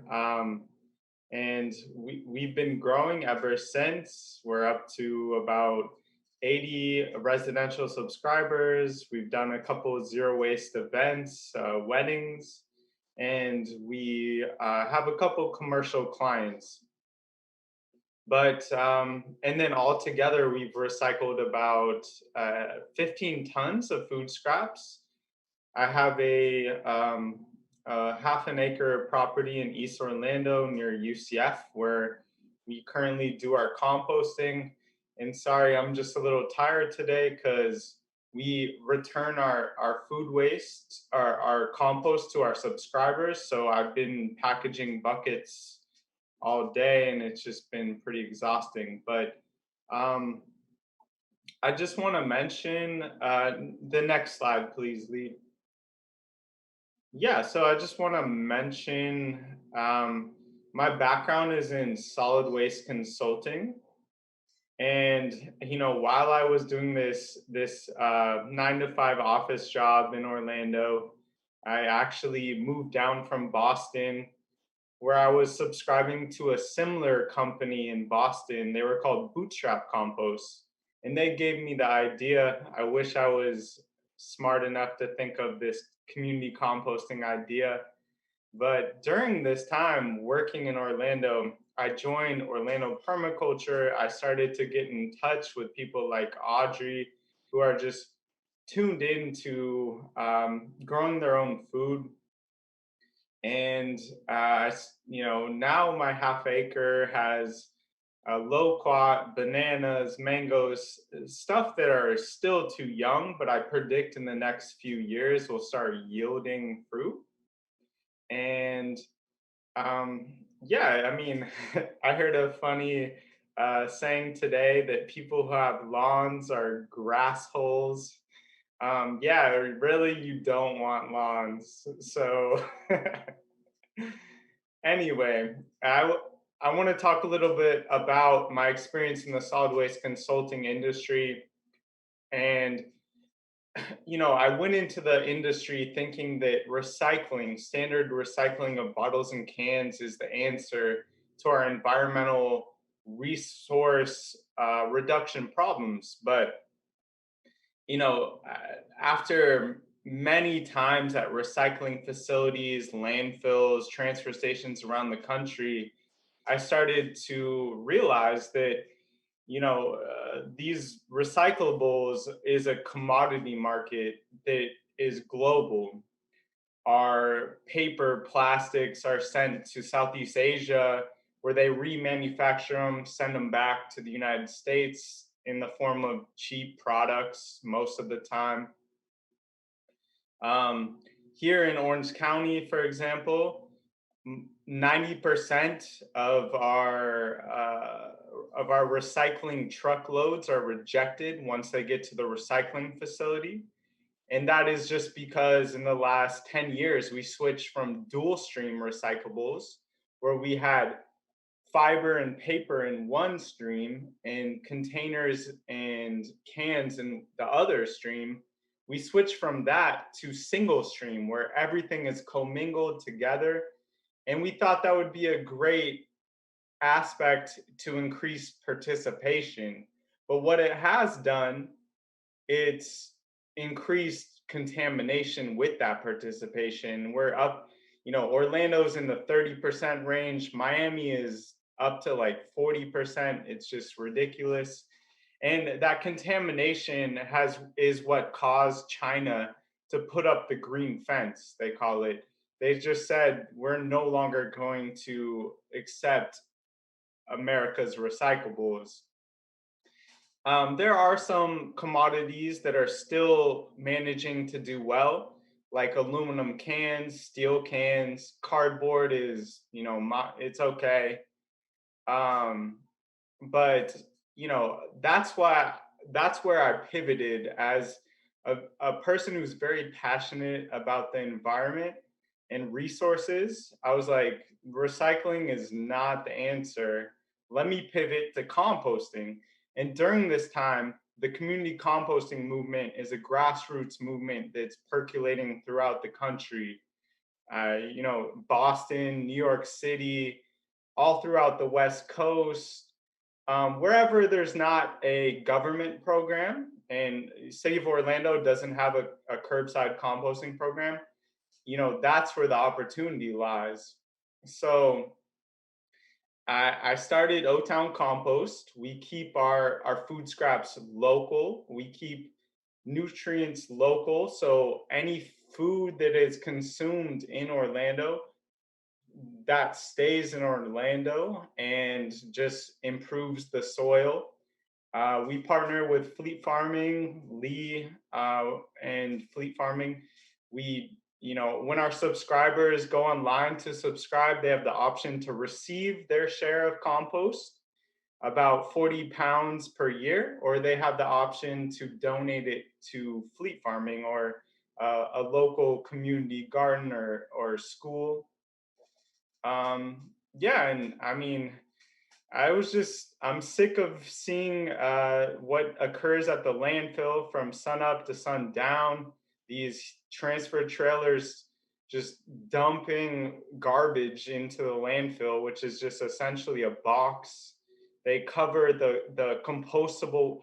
40% of what goes to the landfill is actually compostable. It's organic waste. Every day, they're required to cover it with fill or dirt, which cuts off the oxygen and essentially mummifies the the material, and because it's cut off from oxygen, and that material then releases methane. And I know they say, hey, we have capture systems and we burn off the methane for electricity. Most of the methane release occurs in the first 2 or 3 days. They're not really capturing maybe 10% of the methane that's released into the atmosphere. And then on top of that, I was just disappointed in the way our country was running. So yeah, I just wanted to say a little bit about my business. We're just started, we're gaining some traction. Our vision for the next 5 to 10 years is to have a curbside composting program similar to my hometown of Portland, Oregon, and just really get the city's diversion up to the 50 to 60% rate. I know there's always a fraction of material that can't be diverted, but I'm very optimistic about Orlando and Orange County's future. We're currently servicing, you'll see in this picture, that's the area we're servicing. So thank you. Thank you, Charlie. You're amazing. And just think about that, folks. One person diverted, you said, 15 tons within this year. Is that correct? 15 tons, Charlie? Yeah, 15 tons, but it's been I've gotten some help along the way, so it's not just one person. Well, you're the one that decided to make a change in your life and to become an entrepreneur. And so I have 80 interns a semester. That's 80. And the majority of them, when I ask them, where do you want to be in your next career steps, they want to move out of Florida because they don't think there's a lot of sustainable careers and career paths that they can take in order to stay here. And I try to explain to them that you can be an entrepreneur in all these different ways. If there's a problem, you can build a business model to create a solution so that you can make money and pay yourself. And you did that out of the landfill waste, right? So that's really awesome. And since we only have about 10 minutes left, I want to do a little speed round, starting with Liz, to ask just to you, based on what you've seen in your career, what obstacles do you see in the way of our current local food system? And where do you think Florida can go in the next, Central Florida specifically, in the next 5 to 10 years if those obstacles were removed? So that's a pretty deep question, but I want to give you a little bit of time to answer that. So it's a deep question, but it's something that surfaces for me and my fellow extension agents all the time, and not just in Central Florida, but statewide. We really have to come together to the table to figure out this planning and zoning thing, this permitting thing, because we have people who want to do the right thing and they fill out the process, they go through the process, they fill out the papers. And then we have people on the planning and zoning side who don't understand what urban ag production is and what they want to do. And so the answer is, nope, denied, nope, denied. Well, we want to educate people. And I think we're finally coming to a point where people are open to coming to the table. And I really think that the city of Orlando, as well as Orange County, could come together, and Extension is willing to, be the facilitators of conversation and try to figure it out together so that we can help people do production locally. We have a gentleman who started doing things because the kids are home all the time and they don't know what to do with them. So they started growing stuff. And then all of a sudden they decided they really liked it and they wanted to keep growing stuff. So Hannah and I worked with him, and gave him kudos for trying to follow the process and do the right thing, and and not just illegally start growing in his backyard or doing whatever he wanted to do. So I think the time is right for us to come to a table, have some conversation, and figure some things out. I thought Lewis's talk tonight was enlightening about how you do all these studies and they end up on a shelf. What? I mean, I would be furious if I worked on something for 10 years that landed on a shelf, So I think we have opportunities to work together. I'm glad Maven was here tonight, so we can hopefully in the future, she and I could have a conversation. Yeah. Think of the workforce that will come once those shifts happen, and all the money and jobs that'll open up too, which is going to be a hot topic post-COVID, right? Healthier eating, people who grow their own stuff, it's proven research wise, they'll eat their own stuff. Kids will eat stuff they grow, where if you just buy in the grocery store and bring it home, they may not. So there's some great opportunities even in the health realm of this. Awesome. Thank you. How about you, Audrey? What obstacles do you see, and where will we be in 5 years? You're on mute. And I think your dog wants to say something. I don't know. Oh no. Okay. Can you guys hear me now? Okay. So yeah, the things that I wrote, and my dog definitely wants to chime in, by the way, but the things that I wrote down are to bridge the gap in farm sizes, and then the urban sprawl, and then zoning for small business and commissaries. So I'm just so glad to be a part of the conversation tonight, because so many of you, I want to reach out. And one of the things that Lee mentioned is repurposing some of these buildings that are in town versus all of the development that's going on that just makes it a complete urban sprawl, and then connecting some of these people that are small farmers that have been doing the production for a year or 5 years or 10 years, that want to expand their business and make it grow and work for the community and for themselves. Those are some of the things that I think would be really important to touch on a little bit. And then I think in the next 5 or 10 years, I think it's going up. Like, I totally feel a positive vibe from the whole community, and like the outlook that people have, in part due to COVID and just the way that technology is going. I just feel like it's very positive, and there's a lot that we can tap into and sort of influence. So Thank you so much. Maven, how about you? Yeah, thank you. So I think that there's many obstacles that we're going to have to face, but one of them I think is knowledge.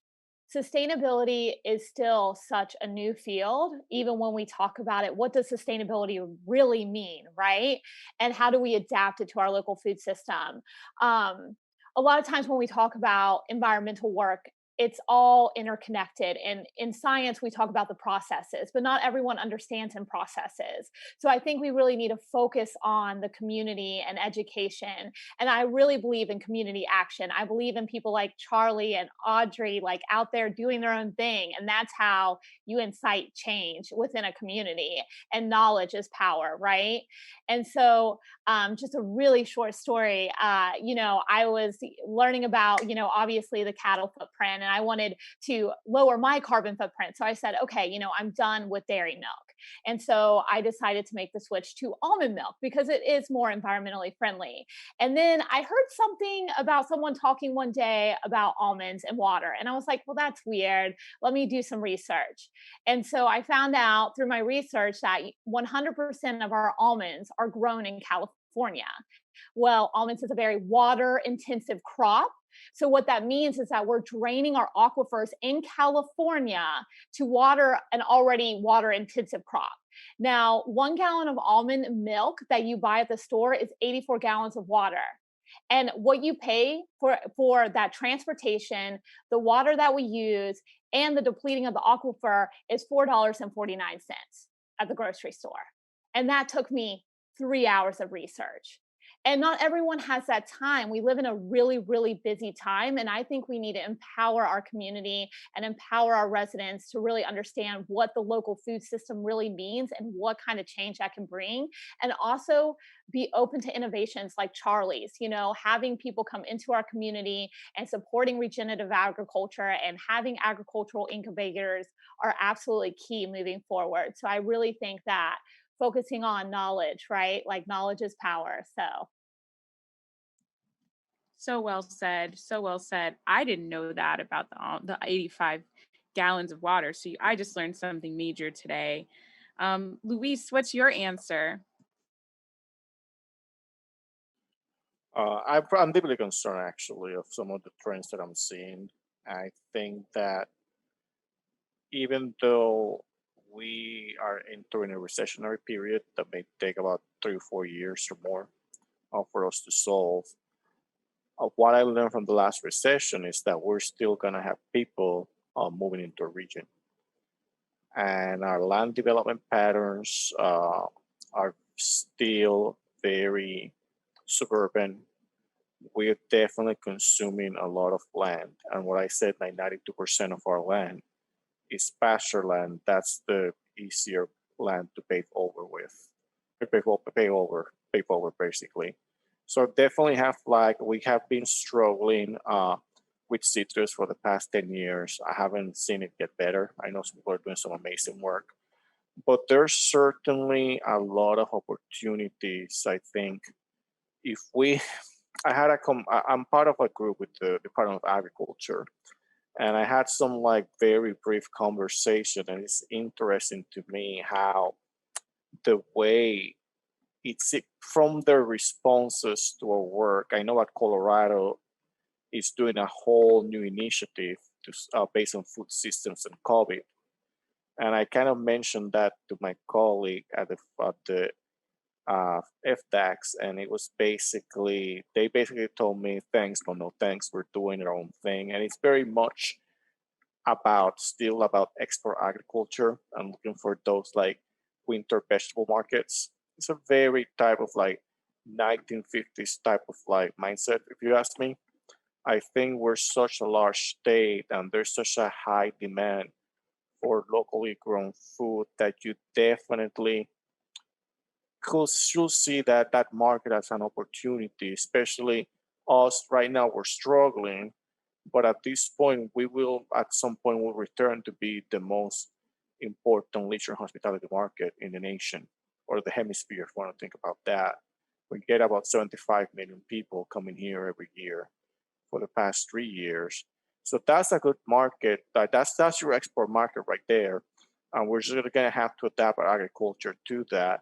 At the national level, I'm seeing some things that make me a little hopeful. I'm working right now with this organization called the Council for Development and Finance Agencies. And they're the people that work with special districts or with bonds. And one of the problems we had usually with agriculture, especially urban agriculture, is that there's not enough funding to finance. But these are the people that actually deal with funding, and they're trying to turn the food system into an asset class that could develop. And they developed some really good papers. They're really interested in it. They even had a pilot project like going on right now. I think they're choosing a couple of communities. So there's definitely interest at the national level. We just have to have an open mind here in Florida and make sure that we take the opportunity that is there. Thank you so much. Diego, you're up.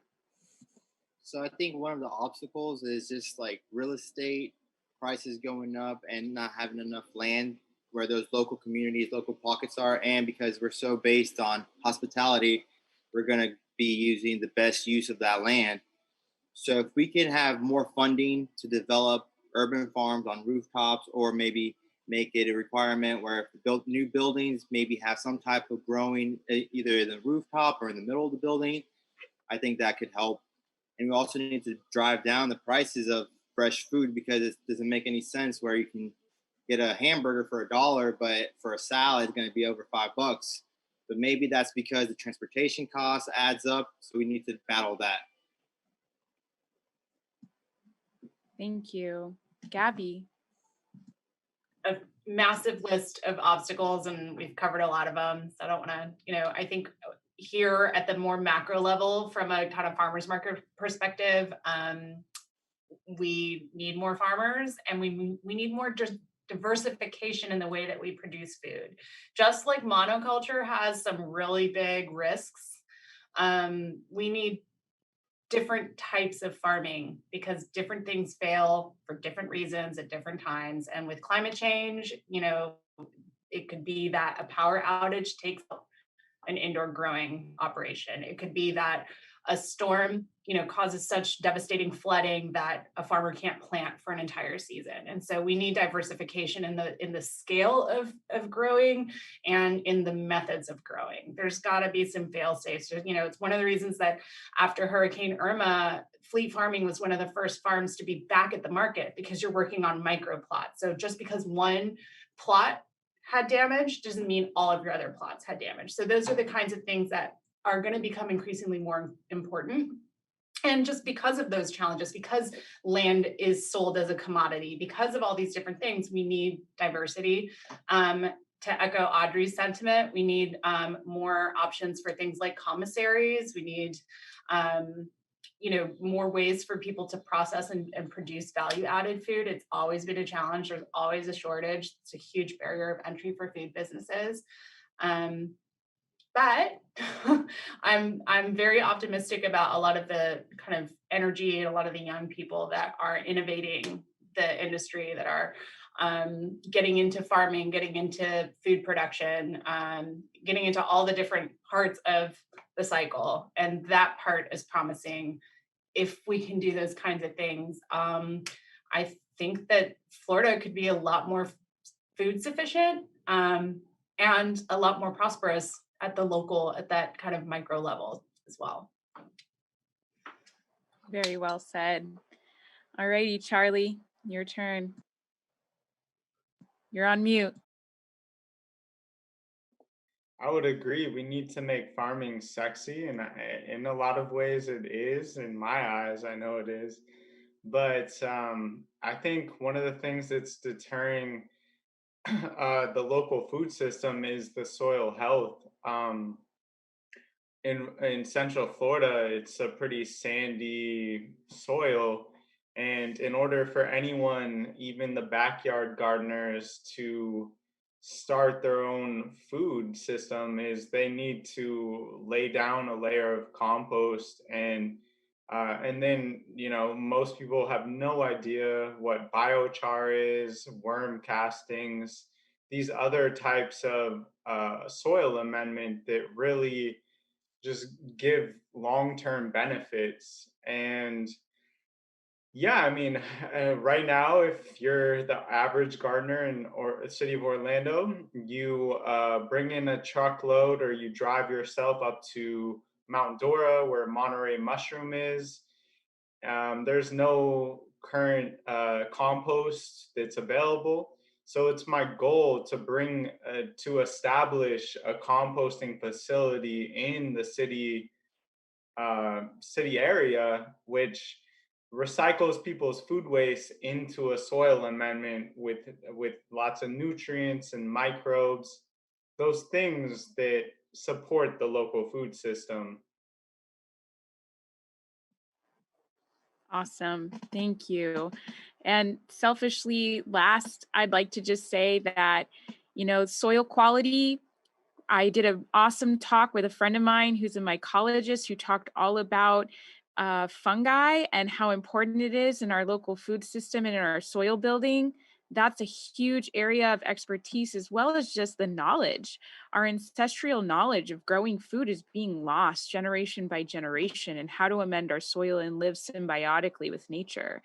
Those are some of the obstacles that I see that I'm worried about. But some of the things that I see great abilities to change is by voting November 3rd and looking for candidates on a local to a federal level that believe in swift and climate focused changes in our legislation, and hopefully some funding that can support new farmers that want to invest, that need some startup capital.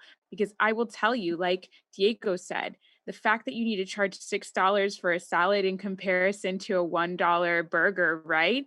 It's because there's so much that goes into just that resource that should otherwise be very simple. And I can't pay my farmers a livable wage in today's economy off of just vegetables alone. We rely so heavily on fee-for-service installs, team building events, grants, sponsorships, memberships. It takes so much work to get enough money just to pay people so that they can get by. $15 an hour for our salaried people is still a struggle in today's economy. People in my staff are still working other part-time jobs to be able to afford to live outside of their parents' homes. And a lot of my farming friends are working full-time jobs to afford to do their farming on the weekends and at night. That's a huge issue we need to talk about. So please vote. And please do your research for some climate-focused candidates. And with that being said, I just wanted to thank every single one of you for watching tonight, and to thank my incredible panelists for nerding out with me over a beer. I know I'm a little tipsy. I'm going to go talk to my plants. And I just thank you all so much for your time. Have a wonderful evening and good night. Thank you, everybody. Thank you, everybody. Bye, everybody.